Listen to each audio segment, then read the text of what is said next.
E ó, como hoje é dia de Amor Exigente, porque é segunda-feira, a gente fala também sobre dependência química.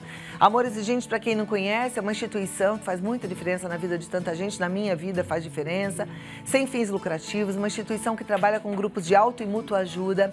As reuniões são semanais, são só 2 horinhas, mas é muita mudança e transformação. É claro que não é uma fórmula milagrosa de um dia para o outro, não é isso. Devagarinho, a cada semana você sai dali sendo motivado a colocar metas em prática, né? Mudando o seu jeito de lidar com a vida.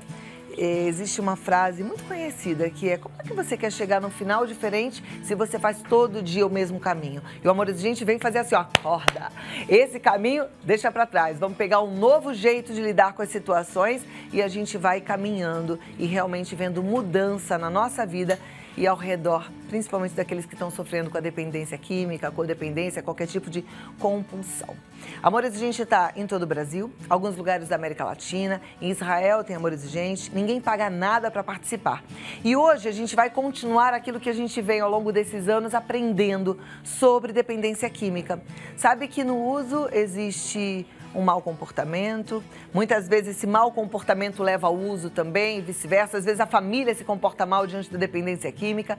Para a gente debater sobre tudo isso, Miguel Tortorelli está aqui, que é presidente de Amor Exigente, e Roberta Lima, que é voluntária de Amor Exigente. Vem aqui, Roberta, Miguel, vamos conversar um pouquinho sobre comportamento, né? A Roberta faz um trabalho lindo com Amor Exigentinho. Isso. Miguel, à frente do Amor Exigente, com tanta dedicação, tanto comprometimento. Falei para ele ainda há pouco, eu fico impressionada com a sua prontidão em dar de si. Coisa mais linda, viu? Muito obrigada. Essa é a nossa missão. E o Amor Exigente é isso, é acolhimento. Eu vou aproveitar, saiu aí fresquinha. Revista nova, hein? A revista dos 100 anos de Padre. É totalmente dedicada a esse padre que é um santo, é um milagroso, é um homem de Deus. Eu falo sempre para as pessoas, eu tenho um amigo que vai fazer 100 anos e eu estarei lá no almoço do Padre Haroldo para celebrar essa data tão especial. E venha você também, entre em contato www.amorexigente.org.br ou 19-3252-2630. Participe também desse almoço, custa R$100. Entre lá, compre o seu convite e vá lá com ele. Ele está ótimo e vai estar lá conosco com certeza absoluta. Graças a Deus. Roberta, eu sei que você faz um trabalho voltado para a prevenção, né? Mas você já está no Amor Exigente há quanto tempo? Já tem 4 anos que eu estou no Amor Exigente e é um prazer estar aqui, Cláudia. Boa tarde a todos, para falar, né, da experiência que a gente tem hoje, eu como coordenadora de grupo, no acolhimento a essas famílias e o quanto, né, essas famílias chegam perdidas, o quanto essas famílias chegam sem saber o que fazer com seus entes amados, no uso de substâncias. Agora tem a questão, até falei antes, né, que às vezes o mau comportamento chega antes da dependência química. Pode ser até que seja assim, o uso de substância, mas que a gente ainda não considere uma dependência química, apenas uma experimentação. Ou às vezes antes vem aquela rebeldia do adolescente. E tem também a questão dos pais que lidam muitas vezes de forma agressiva, destemperada diante dessas adversidades, né? Pois é, Cláudia, como você falou, nem sempre o comportamento inadequado, né, é a questão do uso de drogas, mas certamente um comportamento inadequado, e aí as famílias chegam perguntando o que é um comportamento inadequado, né? As famílias não conseguem perceber. Se você tem um jovem e na sua casa vocês conversam, né, com respeito, vocês se respeitam entre si, tem uma convivência, e esse jovem de repente começa chegando, batendo porta, ou se isolando, ou desrespeitando a mãe, pai, esse é um comportamento inadequado. E aí as mães muitas vezes dizem assim, não, mas é coisa da adolescência. Ou, né, tá passando por um problema. Mas esse comportamento, ele vai aumentando, ele não vai ficar, né? Então hoje bate a porta, amanhã a mãe vai reclamar, ele altera um pouco mais a voz, sai, deixa a mãe falando sozinha. E é um comportamento que vai aumentando. Então, ele é inadequado porque ele não condiz com o comportamento que tinha antes e com essa família. Se a família não grita, é inadequado esse jovem que não foi criado assim começar a gritar, começar a se isolar, começar a agredir, começar a trazer problemas, né, na escola, no convívio social. E a partir desta forma dele se comportar, a partir dessa forma agressiva, a família também vai se modificando. Muitas vezes, por não saber como lidar com isso, a família vai também, né, deixando o jeito amoroso, respeitoso e vai reagindo a esse comportamento. Então, se ali era uma família harmoniosa, onde todos se conversavam, a partir desse comportamento inadequado desse jovem, por não saber o que fazer, então se ele grita, a mãe grita mais alto. Se ele bate a porta, o pai bate a outra porta. E as coisas vão saindo do controle, as coisas vão gerando cada vez mais violência. E se esse jovem está com esse comportamento agressivo, impaciente e não está no uso de substâncias, certamente ele vai procurar, né, se relacionar com pessoas do mesmo perfil. E a partir desse mau comportamento, dessa família sem saber o que fazer e ou reagindo demais, né, também com muita agressividade, ou simplesmente ficando com medo. Então, não vou falar nada, deixa pra lá. Deixa pra lá, porque se eu falar ele vai brigar ou ela vai ser mais agressiva. Então, ou a reação demais ou a permissividade demais vai fazer com que tudo isso se aumente, tudo isso fique cada vez pior.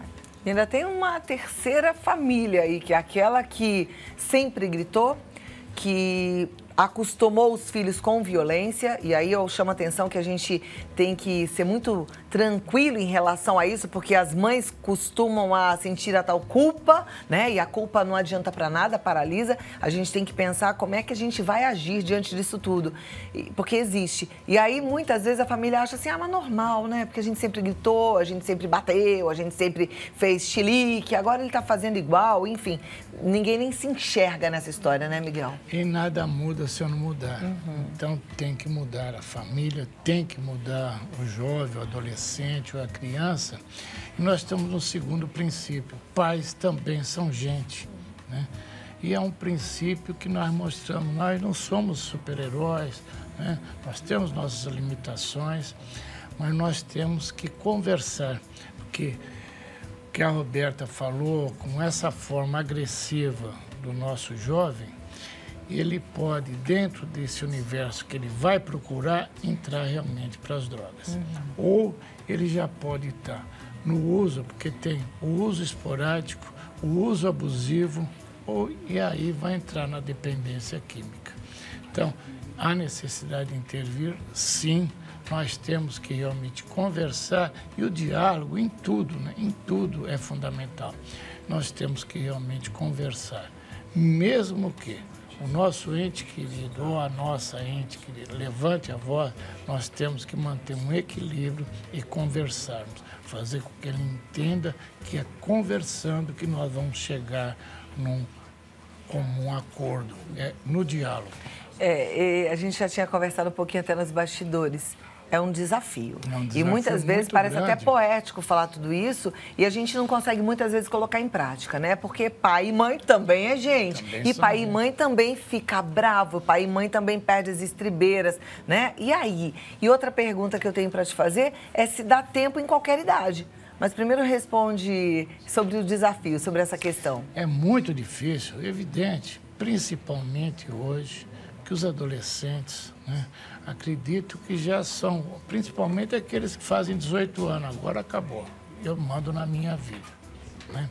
Mas também não é isso, a maioria deles ainda está estudando, ainda depende dos pais para viver, e aqueles com menor idade já falam, não, mas o fulano faz isso, e existem as famílias que realmente deixam os seus filhos, né, fazerem aquilo que queiram. E dá tempo de mudar, deixar de ser autoritário para ser autoridade na vida dos filhos? Sempre dá tempo, sempre é tempo. Mas nós temos que mudar. Nada muda se eu não mudar. Nós temos que mudar. precisa frequentar os nossos grupos de apoio. Miguel, eu sei que você teve um problema com uma filha sua e ela já tinha mais idade, inclusive ela já estava na faculdade, Estava né? na faculdade. Lembro que você contou isso bem. E não sei como que era a relação de vocês, mas penso que uma moça já na faculdade já é muito dona de si, né? E aí? E justamente o que, dentro desse universo nosso, né, ela estava na faculdade, não trabalhava, mas já estava numa carreira, né? Ela chegou até o 3º ano, no último ano de enfermagem superior ela parou. É muito mais difícil, mas tem que tentar o diálogo, nós temos que conversar, né? Ela realmente é de um gênio muito forte, né? Mas nós temos que tentar, nós temos que conseguir demover as pessoas e levar. Não é no grito que nós vamos conseguir mostrar a realidade, né? É com exemplos. Nós temos que mostrar exemplos, nós temos que levar a nossa literatura. Os 12 princípios mostram tudo, como nós devemos proceder. Agora, você acredita que sozinho a gente consegue fazer essa transformação, ser exemplo, ter mudanças? Não, sozinho é muito difícil, mesmo porque, como as coisas vão, um tom subindo, né, a agressividade vai aumentando, e é importante que as famílias tenham essa informação. O uso de substâncias é algo progressivo. Então, se ele começou experimentando, ou se ele está ali só naquele comportamento, né, de rebeldia, e aí a família fica, não, vai passar, não toma nenhuma atitude, a tendência é aumentar. Não se forma um dependente químico do dia para a noite, né?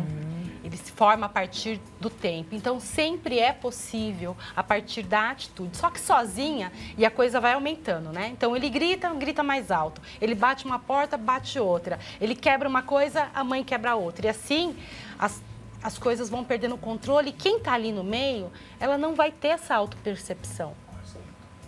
Vai se tornar normal, comum isso acontecer. Né? Então, ela admitindo que tem um problema, que está com uma dificuldade e ela buscando ajuda, primeiro para ela, para a família conseguir enxergar e voltar ao seu comportamento anterior, voltar a ter serenidade para pensar, para agir, porque não é qualquer ação, é uma atitude sim, é uma ação sim, mas não é qualquer ação que vai resolver esse problema. A partir do momento que ela vai para o grupo, ela entende que ela não é culpada, ela é acolhida. Aquele desespero, aquele medo todo, né? Porque imagina, pode ser uma criança, mas pode ser um adolescente, ou um homem, ou uma moça já. Como que a coisa vai saindo realmente do controle? E a partir do momento que ela está num grupo, que ela é acolhida, e que ela vai entendendo que ela precisa voltar a pensar com clareza. Ela ter uma atitude sim, mas uma atitude que tenha um objetivo, não uma agressão. Que com uma agressão, violência gera violência. Gera violência. Isso daí é importante, né, Cláudia, como a Roberta falou, que não é só se o nosso ente querido está usando ou não droga, alguma substância. É o comportamento inadequado.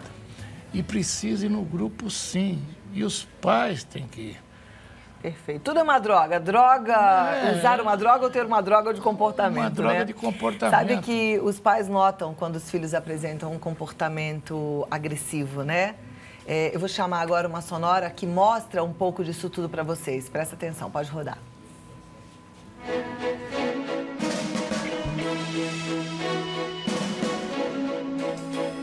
Meu filho começou assim, a apresentar um mau comportamento na escola, em casa, estava mais fechado. Quando eu falava alguma coisa para ele, ele estava sempre pronto para se defender. Isso me chamou a atenção, mas eu tinha medo de descobrir a verdade. Ela ficava ansiosa, nervosa e nada estava bom, então sempre arrumava uma desculpa para não ficar em casa, né? Não, mas ela sempre mentia, né? Então, parece que é uma cartilha que esse pessoal tem, né? Quem faz uso. Tudo é a mesma linguagem, assim. Mentira. Eu aprendi que eu tenho que exigir dos meus filhos. Eu não posso deixar eles pensarem que eu sou uma tonta, que eu acolho tudo que eles fazem. Eu aprendi que eles têm que saber que eu não sou boba, que eu estou sabendo o que eles estão fazendo. No começo a gente não sabe aonde procurar, como procurar, você fica meio perdido, você fala, e agora, para que lado que eu vou? Mas depois que eu descobri que tinha alguns grupos que ajudavam, principalmente aqui, o Amor Exigente, a gente está vindo e está gostando muito. Ele próprio hoje foi trabalhar e do trabalho veio direto para cá. Então isso para a gente está sendo uma vitória muito grande. Então acho que é importante a pessoa procurar ajuda realmente através dos grupos de apoio para poder se fortalecer e tocar a vida para frente.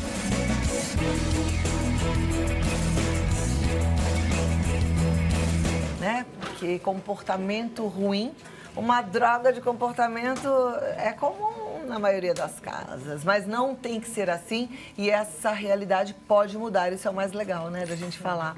E a informação é a grande arma contra as drogas. Claro. E é o que você está abrindo. Porque, na verdade, gente, a dependência química é uma doença, né? Se a gente descobre que o nosso filho tem uma doença, a gente vai pesquisar sobre essa doença, saber o que a gente tem que fazer. Então, aqui a gente está toda segunda-feira aprendendo e os nossos convidados ensinando sobre dependência química. Fica aqui e espalha essa notícia. O mundo precisa conhecer o que é a dependência química, tá?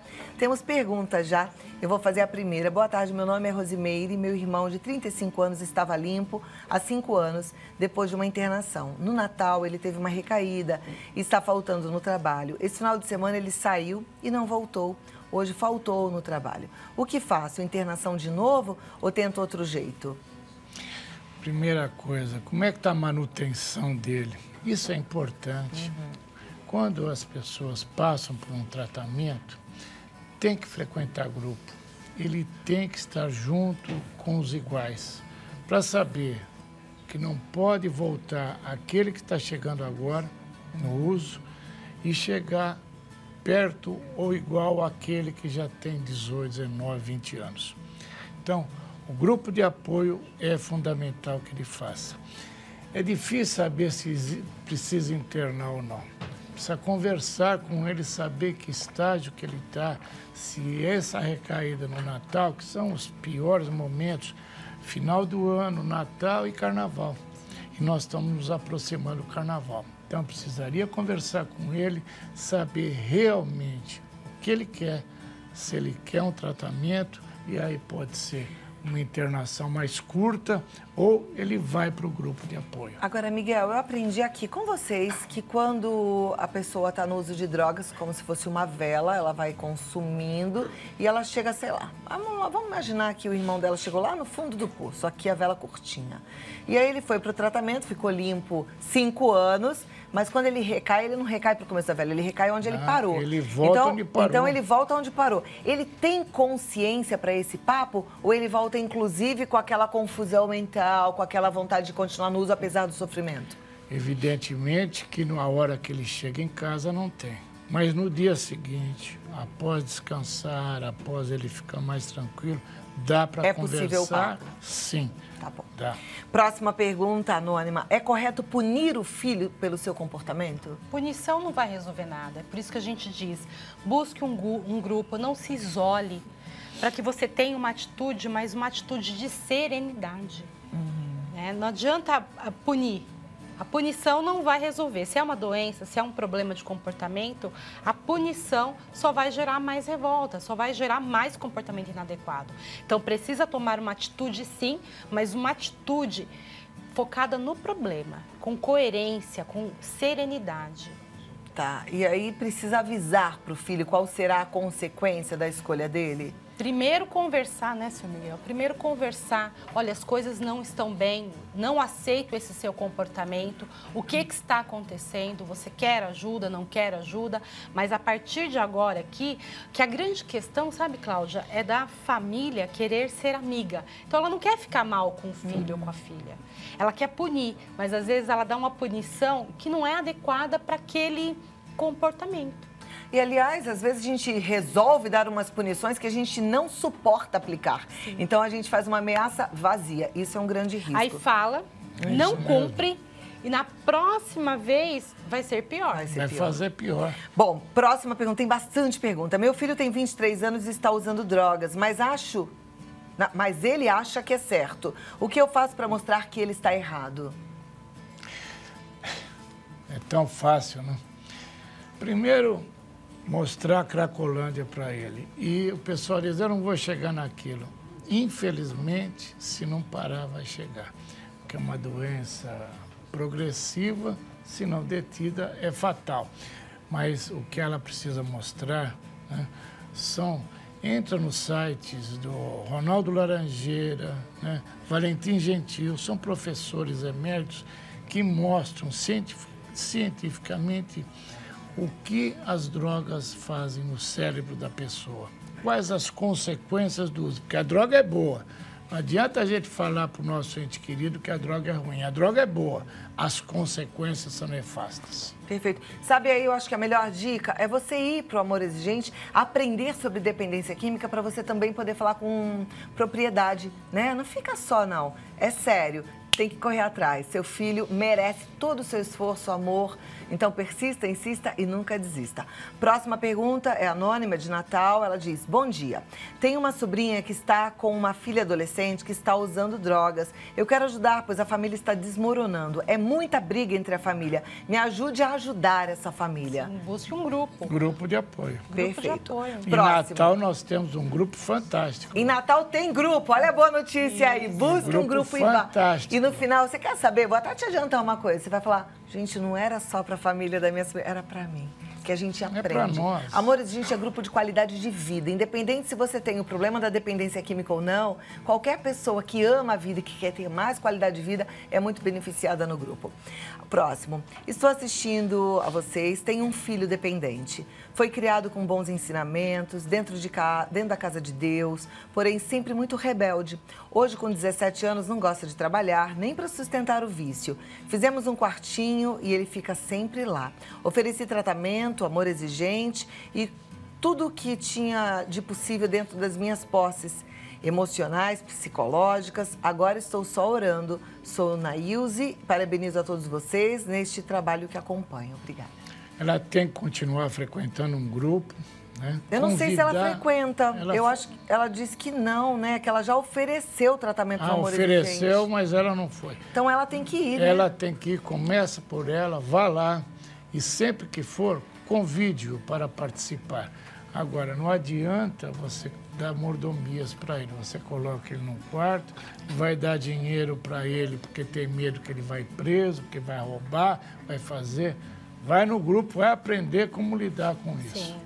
Tem grupo em Itapevi, você sabe? Itapevi não, mas nós temos do lado de Itapevi. Tem Barueri e nós temos, antes de Itapevi, nós temos lá próximo Alphaville, mas tem Barueri também. E São Roque um pouco depois, mas Barueri tem. Eu acho que vale todo o sacrifício, sabe? É importante você conhecer a doença para poder realmente tomar atitude assertiva. Próxima pergunta, olha, por favor, pergunte ao presidente do Amor Exigente como fazer quando já tem várias internações, conhece a teoria, mas não se liberta. Isso daí, primeiro, né, precisa saber o laudo dele, o que passou, o que o psiquiatra dessas comunidades que ele passou. Porque muitas vezes as pessoas ou adquirem uma comorbidade ou essa doença o leva para o uso de drogas. Então, primeiro, tem que continuar frequentando o grupo. Segundo, tem que saber se uma está levando a outra. Às vezes, a doença está levando ao uso e aí ele precisa, além do grupo, ser acompanhado por um profissional. A próxima. Boa tarde, sou Graziela de Araçatuba. Minha irmã de 16 anos é mais uma adicta. Ela se encontra internada há quase 6 meses. Porém, ainda sinto muita tristeza pelo que aconteceu. Às vezes, sentimento de culpa. O que devo fazer em relação a isso? Como saber qual é o momento certo para tirá-la da clínica? Quando ela terminar o tratamento. Ela precisa terminar o tratamento e, nesse momento, o que ela precisa fazer para combater esse sentimento de culpa? Buscar um grupo e começar a mudança. É muito importante a família se preparar para receber com novos comportamentos essa pessoa que está saindo de um tratamento, de uma internação. Porque se ela sai de um tratamento e ela volta e continuam os mesmos comportamentos inadequados, a falta de diálogo, a falta de limite, ela vai chegar no mesmo lugar. Então, não tem tratamento se a família não se conscientiza e não se informa. E uma sugestão para ela mudar o quarto da moça, a cama, a disposição, muda um pouco o local, porque a gente fala, né, evite hábitos, lugares e pessoas, porque senão ela vai e a memória dela vai disparar realmente os lugares onde ela usou e são prazerosos no momento do uso, as consequências nefastas. Boa dica. Muda alguma coisa. Araçatuba tem grupo de amor de gente? Tem grupo, Então tem. vá, não fica Tem só grupo. não, vai ser importante para tua irmã. E a Roberta falou uma coisa que você tem que pensar assim, se sua irmã, vamos imaginar, tivesse fraturado uma perna, quem decide a alta dela? É o hospital, não é? O ortopedista? Então, quem decide a alta de um paciente, de um dependente químico numa clínica, é a equipe médica, tá? Não existe essa. E cuidado para não ser manipulada, porque todos eles vão falar, quero ir embora, já tô boa, não tem mais necessidade, estão gastando dinheiro à toa. Não, é a equipe médica quem decide o momento de liberação. Nosso papo tá maravilhoso, mas chegou ao fim, uma pena, né? Dá vontade de ficar conversando muito sobre esse assunto. Mas melhor do que a gente conversar aqui, de verdade, gente, muito melhor. É você no grupo, é você na partilha, é você ouvindo a palestra e é você colocando em prática diariamente. Vá a um grupo de Amor Exigente. O site é amorexigente.org.br. Já voltou a funcionar o Localiza E? Já. Aí você vai clicando lá no Localiza E, lá em cima tem uma barrinha, Localiza E, aí você coloca a sua região, sua cidade, já aparecem os endereços e você vá ao grupo mais próximo da sua casa. Ah, não é tão pertinho, faça um esforço, não dá para ficar só, tá bom? Ah, mas eu já trato com uma psicóloga, mas trate também de você, das suas metas, dentro de um grupo de Amor Exigente, faz toda a diferença. E aí o telefone é 019... 3252-2630. Você pode ligar, não precisa nem ser a internet. Às vezes é difícil para você. 019-3252-2630. Só mostra a capa da... A capa da revista. E entre lá, vá lá conosco, almoce com o Padre Haroldo. 100 anos não é para qualquer um, né, Cláudia? Meu Deus. Muito Nós vamos lindo. chegar lá. Alegria, Padre Alegria. Haroldo. Maravilhoso. Ele que é o fundador de Amor Exigente, que trouxe esse método que beijo funciona. no tem estádio coração aprovado. de toda a Falar também família que aí. a gente está abrindo agora um novo grupo na cidade de Ademar, onde a gente tem a intenção de capacitar voluntários e professores para a prevenção. Maravilha. É o único Joia. caminho, hein? Prevenção. Para a prevenção. Então, Cidade Ademar, a turma que está lá, já busca Amor Exigente. Roberta está lá esperando. Muito obrigada e até a próxima. obrigada. Volte, viu? Muito obrigado, Cláudia. Deus te Obrigada. abençoe. Letícia caprichou no seu cabelo hoje. É, Já tô pode vendo. ligar para a esposa e falar, hoje vamos passear, porque eu já tô arrumadinho. E um beijo para minha esposa lá.